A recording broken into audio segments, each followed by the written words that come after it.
Hey guys, welcome back to Film Spire. Today we'll talk about the most dramatic tattoos on Ink Master. Let's head into it. Some Ink Master human canvases received some terrible tattoos. I'm gonna get right to the point. This girl's got 2 right feet. What?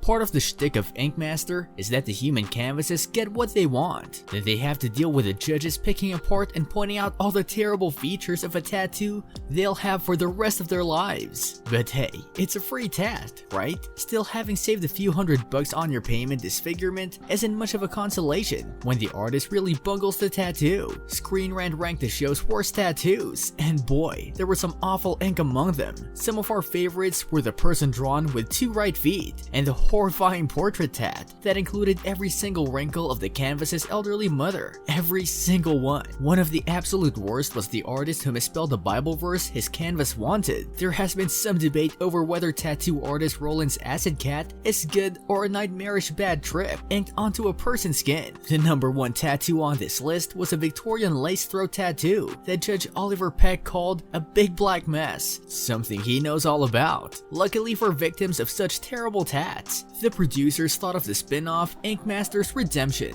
which invites the human canvases back to the set for another round of inking in hopes of fixing the unsightly fiascos. It might be staged. It wouldn't be an unscripted competition show without at least one contestant finishing his or her project on the final few seconds of every challenge. American TV audiences are addicted to the thrill of wondering if that person will be able to finish the task in time, then seeing them unfailingly pull it off by the time the judge says, "Time's up." As one former human canvas revealed to the Reddit world back in 2016, that was never ever the case. No one ever came down to the wire, he wrote. Most artists finished hours before, and some even went over 6 hours. And that's not the only thing that makes Ink Master totally fake. The former human canvas said that all the drama and hostility that the viewer sees on screen never existed in real life. He said that there's no real tension on set, but that the artists know that the more drama they incite, the more screen time they'll get. This results in artists who are super nice and friendly in person turning into total jerks when the cameras start rolling. He also said that the judges were hardly ever on the set. They only showed up for 5 minutes to walk around from booth to booth, so they could edit them being there the whole time. That's understandable. The judges have better things to do with their time, like finding the right shade of black makeup to wear. More on this later. Controversial moments.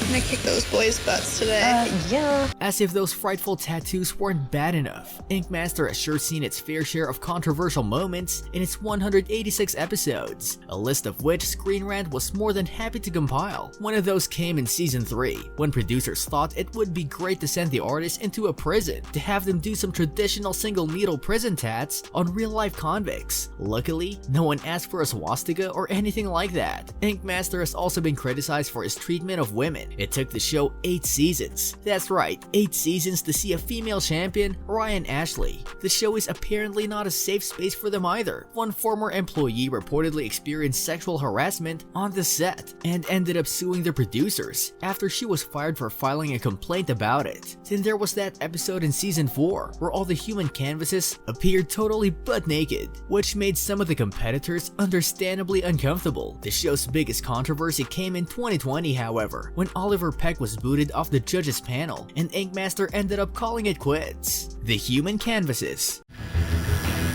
I can't. They call the people who show up to get tattooed on Ink Master human canvases, which is only vaguely dehumanizing, but accurate enough for the show's purposes. On any given episode, artists will meet a total stranger for only a few moments before having to tattoo something on them with no idea beforehand what it might be. Sometimes even the canvas doesn't show. One of the obvious issues here when you watch the show is that the canvases are sometimes tossed in specifically to be difficult. As SF Weekly points out, one canvas on the show was totally covered in psoriasis, a skin condition that alters an artist's ability to do their work. And since the producers interview all canvases ahead of time, they knew this was going to be an issue and did it anyway. Other canvases have walked out mid-tattoo, paramedics have had to be called in, and some had no chance of sitting for their whole piece, like the woman who was completely sunburned remembered. Since all these people are pre-selected, it's obviously the fault of the producers that things don't pan out, but it's presented as though it's spontaneous drama that an artist should somehow be able to adapt to on the fly.